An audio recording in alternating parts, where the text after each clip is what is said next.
He's got little eyes and a little backpack, a little present. But these work very similarly to a computer. They actually use the same OS. Oh, no, they don't. That was a lie. A flat out lie. They use Turtle OS apparently versus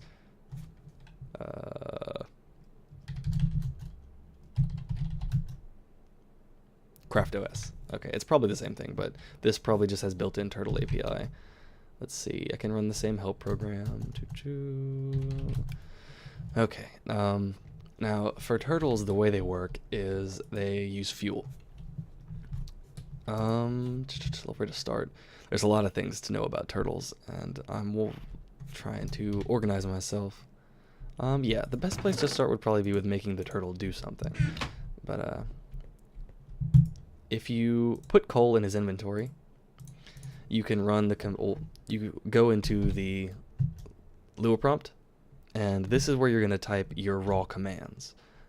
If you would go into your normal prompt, which is just your turtle OS, if I try and type something like turtle dot move forward, or let's see, turtle dot up, I believe is the command. If I type that in, nothing happens. I would actually, that's because that's a raw function. If I wanted to type something here, I would have to create a function that has turtle up in it, and it would execute the function. I don't have to type it properly and format it and such.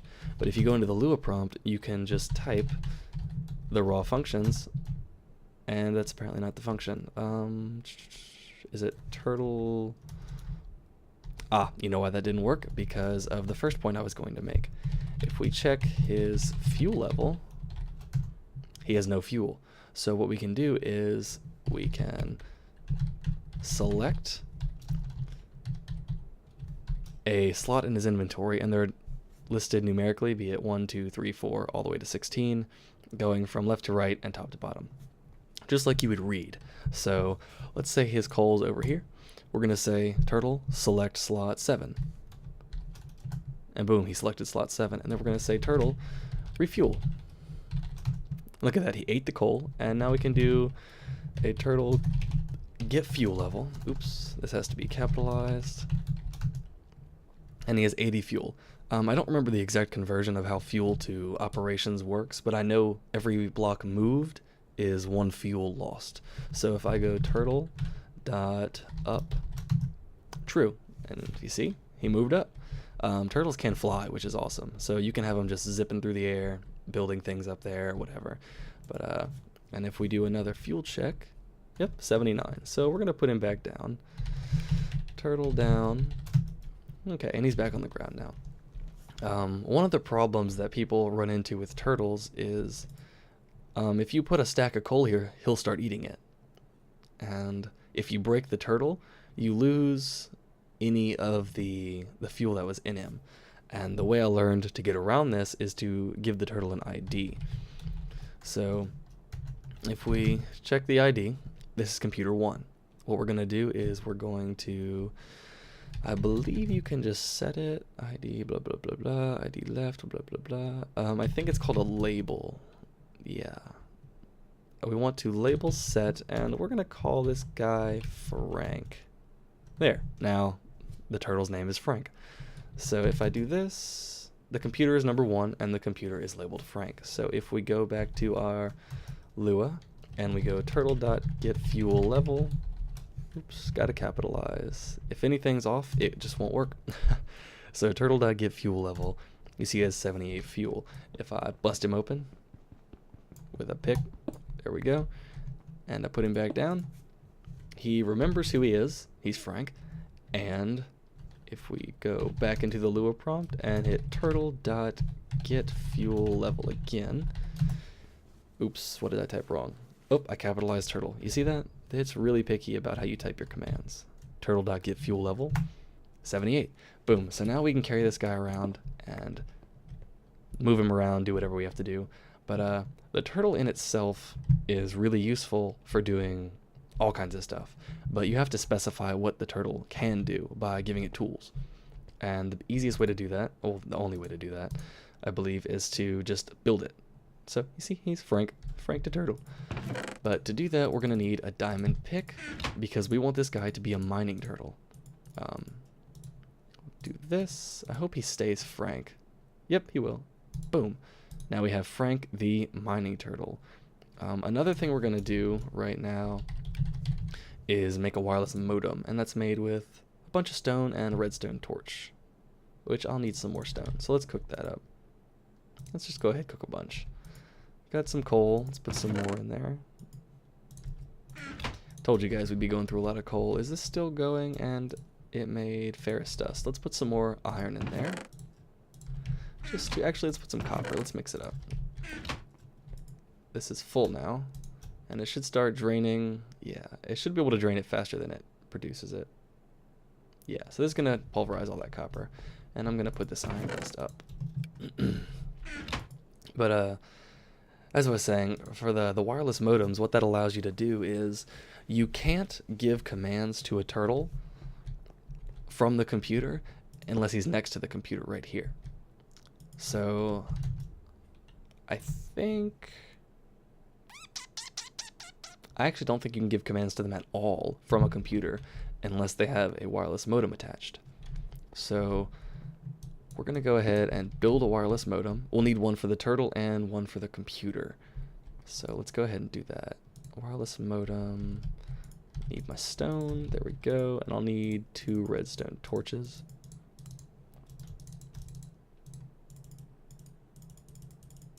Now for the computer, you can just, let's put this up, put that there. All right. For the computer, you just go ahead and you just slap it on there. But for the turtle, you actually have to craft it. So he's a mining elf, and now he's a wireless mining elf. And there's some other peripherals you can put on there, like later I'd like to get into a chunk loader upgrade, which is this thing, a chunk loader module. And what that does is you attach a world anchor to a wireless modem, and not only is your turtle now wireless, but he'll keep his own chunk loaded, so you don't have to worry, you don't have to drop world anchors everywhere. He'll just take care of himself. So we're going to put this mining turtle right here, and we're going to turn him around.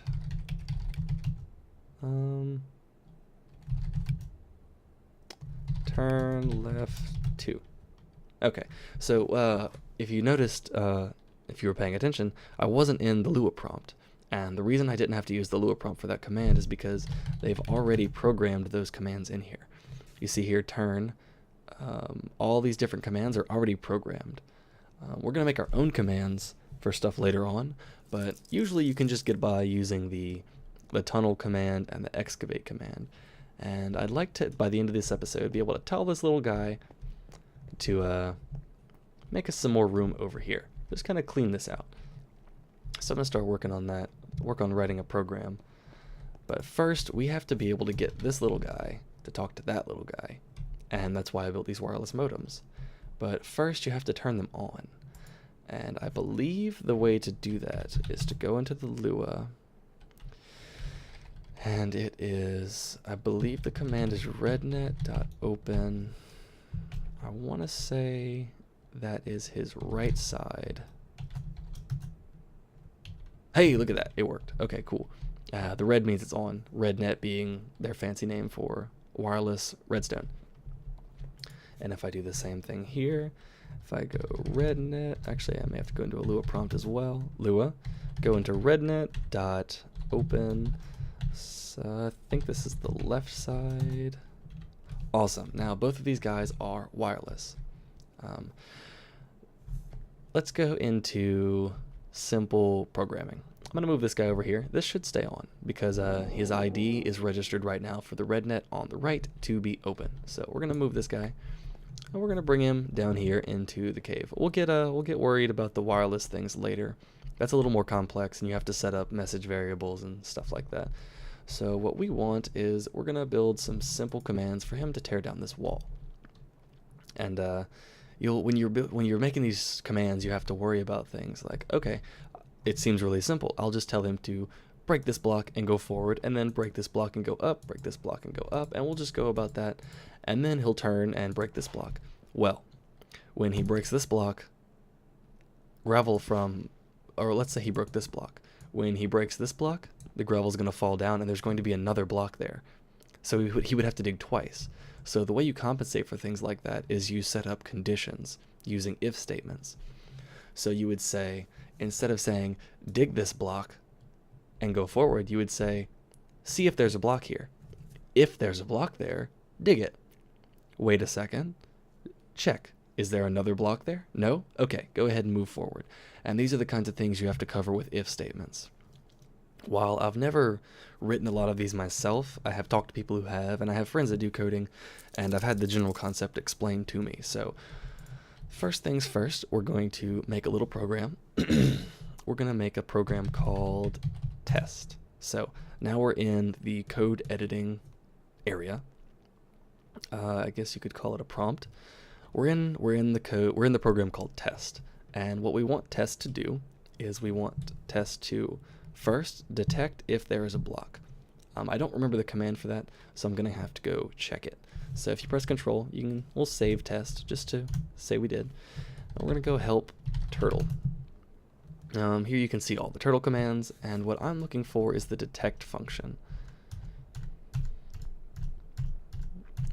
Detect. You can detect up, and detect down. So we want to say if turtle detect will return a Boolean variable, which will be true or false. Boolean just means true or false.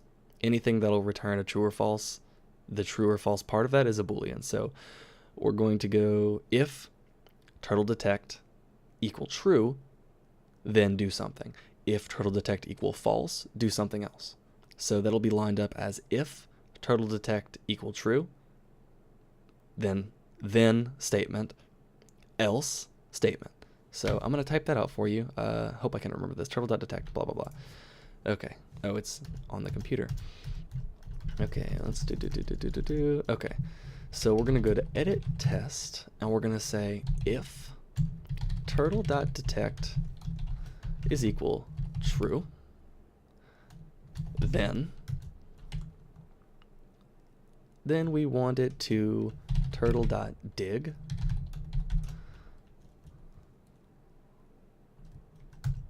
else, oops, I can't spell, else turtle, actually we don't need this statement, because if we write it, let's just keep going this way, else turtle dot move forward, I believe is the command for moving forward. And then we're going to have an end, and then we're going to tell the turtle to move forward to make sure he moves forward. Now, the problem with this, what's going to happen, assuming my coding's right, I may have typed those functions wrong, but let's go down the list. What's going to happen? First, he's going to check to see if the detection in front of him gives a true value, which it will right now. If it does, then dig. If it doesn't, or else, he'll move forward. But what's going to happen is this if function is going to run. It's going to detect a block. It's going to dig it. And then the else is going to get skipped because the first condition was true. Then it's going to stop that function and then move forward. But what's going to happen if the block is not there? This is going to come up false. The else is going to take over. It's going to move forward. Then the if function is going to end, and it's going to move forward again and crash because it can't. So that's bad. So what we want to do is we want to take out this else statement. And we just want to leave it as if there's a block, dig it, and that function will end, and then he'll move forward. So we're going to go ahead and test this out. I'm going to first check to see if this turtle.moveForward is the proper command. It's just turtle forward. Okay. Clear all this out. Oops. Edit test. So this should say just turtle forward with a lowercase f. Okay. So if this works, he should detect it, then dig it, then move forward. Let's see. Save and exit. Make sure this little guy has fuel. If you notice, I didn't program it to check for fuel and refuel if he needs it. We'll handle that later on. So let's first go into the Lua prompt and call the get fuel level function. He's got plenty of fuel, so we're going to get out of Lua and we're just going to run test. Bingo. He dug a block and moved forward just like we wanted him to. Now, we're going to back him up. Oops, go back. And we're going to try it again. Now what should happen is he should still just move forward. The if statement should come up false, completely skipping it, and going to the next piece of coding. So we're going to go ahead and type test. Bingo, just move forward. This is perfect. And apparently his little wireless modem turned off. Let's see. Oh, can't see. Come here, little guy. Yeah, his little wireless. You must have to turn it on each time. But go forward. The reason this works is because go is already a pre-programmed function. If you look up there, go. So if you type up go, it'll give you the arguments you'll need. You'll need go, the direction, and the distance. So he's ready to go. Now we need to start programming the rest of this. And we'll go into edit test. Now, we're going to take this one step further. So far, he's going to detect in front of him and dig a block. If there's no block there, he's just going to go forward. Now what we want to do is make another if statement. If turtle.detect up equal true, then turtle.dig up. Real simple. Then we're going to put another end statement in there. Oops. End. And then turtle.up. Just like that. The best way to do these codes in any kind of coding language is to take it in baby steps. Don't type up a whole program and then see if it works. It's not going to. Type your code one process at a time, and then you'll know exactly where it went wrong. This works especially well whenever you're nesting functions, which is going to happen soon, because what's even more important than deciding if there's a block in front of him? Seeing if he has fuel. So outside of all of this, we would want to run a function that checks to see if he has fuel, and if it's below a certain value, get fuel. But where's he going to get the fuel from? He's going to have to get it from a slot in his inventory that we've defined. So we'd have to say, turtle, get fuel level. If your fuel level is lower than 20, then go ahead and select slot 1, where we placed your coal. Then go ahead and refuel until you do refuel. And then you check his fuel level again. Is it still below blah, blah, blah? No? Okay, good. Continue. And then he'd continue his program, and at the end of each cycle, he'd check his fuel level, check his fuel level, check his fuel level. And then he would never run out of fuel as long as he has coal to feed him. So we're doing good. So now he should detect a block in front of him, dig it, move forward, then detect up. If there's a block, dig it, and move up. So we're going to go ahead and save this function. And I'm going to go ahead and put a block in front of him just to mess him up. Boom. Let's run test. Look at that. So now we're going to repeat that function. I'm not sure how to call variables because I'd like it to. What you can do, what I could do is we could have two variables be defined. We could have a height variable and a width variable. And I could type something like, let's say that we named the program wall, or remove wall. We could say remove wall, and then I could define a height. Let's say this wall's 6 high and the wall's 5 wide. We could write the program to see this information. It would run the remove wall program, plugging in a 6 everywhere a height's needed and a 5 everywhere a width is needed, essentially. But I don't remember how to assign variables right now, so I'm going to have to do some research and do that later. But what we can do is we can dig this out. So if we go back to test, we can continue to run this function, and we can have him go again. So we can take all that information. If turtle.detect up, then if the turtle.detect up is true, then turtle.dig up, end, and then turtle go up. There. And now what should happen is he should, Digger's backpack took all my stuff. he should break these blocks and just go up and up and up. Well, not up and up, he'd go up twice. So let's run the test program. Awesome. But what you'll want to do is you'll want to put in a sleep function.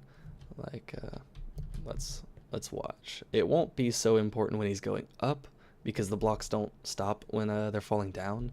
But if if he broke this block here and there was gravel above it, it would fall and it would mess him up. Or he would fall like into the into the gravel, and that'd be bad. So what you have to do is you have to write a sleep function. And sleep 10 puts the computer to sleep for 10 seconds, you can see. So what you want to do is you want to do sleep. Let's put him to sleep for a second. Oops. Oh, I'm sorry. It's a Lua function. So sleep for 2 seconds. Let's see. String is expected sleep equal to. I guess that worked. But I'm going to have to plug a sleep function into our program. Oops, not edit, exit. So if we edit test function again, we're going to want to plug some sleep functions in here. Right behind the dig functions. So sleep, I think you do it like this, sleep 2. I'm going to check that. Lua sleep 2. Yep, you saw that? He slept for 2 seconds and then the program resumed itself. Let's sleep 1 second. You can see, a little shorter delay. We're going to do a sleep half second because we don't have all the time in the world and we want this little guy to dig, not hang around and sleep. So we're going to exit this function, exit the program, go back to our edit test, and we're going to plug in a half second of sleep here. Oops. Half second of sleep. There we go. And we're going to do that for each dig function. Sleep for a half second. And this is just going to make sure he doesn't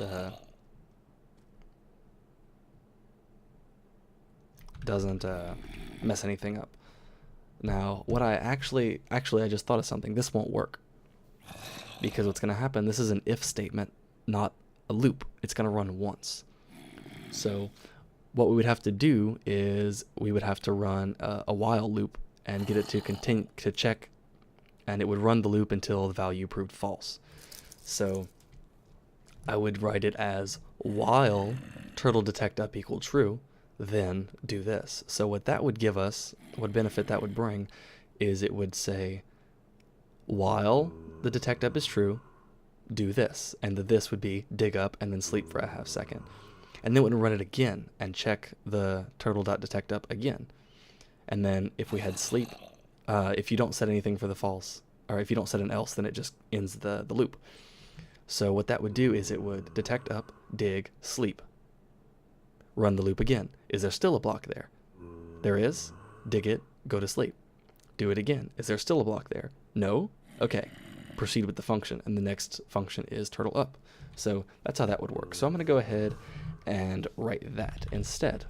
Write a while loop. Actually, we'll write that as another section. I don't exactly know how to code a while loop, but I'm going to try. While turtle.detect up is equal to true, then turtle.dig up, up, and sleep for a half second. And I'm going to put him in a situation where this is necessary. A wait longer than 0.5 seconds might be needed. The gravel might not fall that fast. So we're going to see. So we're going to delete all this other code. Turtle.up. Okay, I'm going to delete all this other coding because that's not important. All we're worried about is if this while loop works.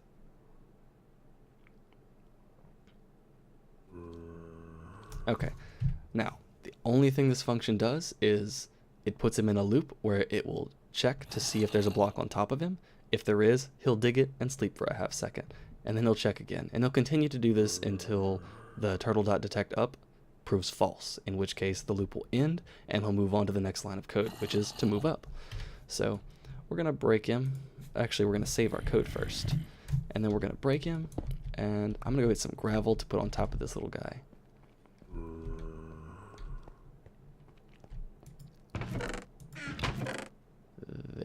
go. Got some gravel. And we're going to mess this guy up good. So we're going to say, go there. Oops, threw my backpack. We're going to put a piece of gravel here. And we're going to put some piece of cobblestone, I'm sorry. And we're going to put some gravel on his head. There we go. And let's do a fuel check, make sure he's got fuel. Oops, not level. Level. See? I forgot to capitalize that F. The coding in any language is super specific. They want it exactly how they want it. 67, so he's got plenty of fuel. So I'm going to go ahead and exit this function, or this prompt, and we're going to run test. Oops, what happened? I forgot do. Do is an argument that I have to put in there. And what that says is it's not while blah blah blah is true then, it's while blah blah blah is true do. And it would then the next line would be what does he do? So do. Now this should work. See? Look at that. Now he'll move up. Awesome. And these are the kind of things that you have to code into your turtle to get him to work properly. You can actually go into the predefined scripts and see, oops, you can see what is in the what you call it, the predefined tunnel and excavate function. So I don't know how to check that. Let's go to edit tunnel. Didn't work. So we're gonna get out of here. I know there's a way you can look at the functions that are already on here and you can kind of examine them and see like, oh, that's how they did this and that's how they did this. That's neat. But let's look here. We have our drives, we have our CDs, blah blah blah. I guess one thing I could show off the tunnel function real fast. That's probably the most useful, the one that gets the most use. So we're gonna break our little turtle buddy here, and we're gonna go down into a little hole I dug. Actually, you know what? We're gonna dig a hole using the turtle. Granted, the hole's already dug, but actually no, we're not, because I don't want him to go down to bedrock. I want him to go down to level, oops, and woo! Okay. But what I want him to do is I want to get down to this level 11 layer where I like to dig to find diamonds and stuff like that. And I want him to just go. I want him to find me all kinds of goodies. So what you can do is you put him down, you give him some fuel, and you say, I want you to tunnel. I want you to tunnel just 3 blocks right now. And what he's going to do is he's going to tunnel forward for 3 blocks, making a 3x2 tunnel, 3 in that direction. And look at that. He already found some bauxite ore, I believe. So he's going to do that. He's going to clean this little area out, and then he's going to chill. Boom, done. And what you can do is I could say, tunnel 100, buddy, and he would just go until he run out of fuel. But what's cool is, well, he'd go until he ran out of fuel or filled up his inventory. But what's cool about that is you can set it to where if all of his inventory slots are full, he can turn around, come back, dump it in a chest, and then go back to what he was doing. But that takes a little bit more programming, and I wouldn't know how to do that. I'd have to figure it out, and it would take a little bit of work. But I'd like to go play. Now that I touched on that topic, I'll have him do a lot of work later. What I'd really like to figure out is how to talk to the turtle wirelessly, because I don't know how to do that. I know how to turn the modems on, but I'm not exactly sure how they work. Ideally, what I'd like to have in the future is have a monitor set up, and the monitor would run a loop, or maybe not a loop, but I could have a function that would tell me where my turtles are. And I could have multiple turtles, all mining turtles, of course, that have their, or maybe not, maybe felling turtles and stuff like that, but all of them would have their chunk loader thingies on here, chunk loader modems. And they would all have their own little chunks, and they'd be able to do their own little tasks. And I could have this computer hooked up to a monitor that I actually haven't built yet. So I'm going to check the time on this video to see if I should split it into 2 parts, and I'll be right back. Oh boy, this video is super long. I'm running on 50 minutes now. So what I'm gonna have to do is I'm gonna have to end it here, and I'll pick up next time with we're gonna play around with this computer, the monitors, and getting these wireless turtles, getting the wireless modems to talk to each other. So I'm gonna cut it here, and until next time, guys, I'm Aaron, and thanks for watching.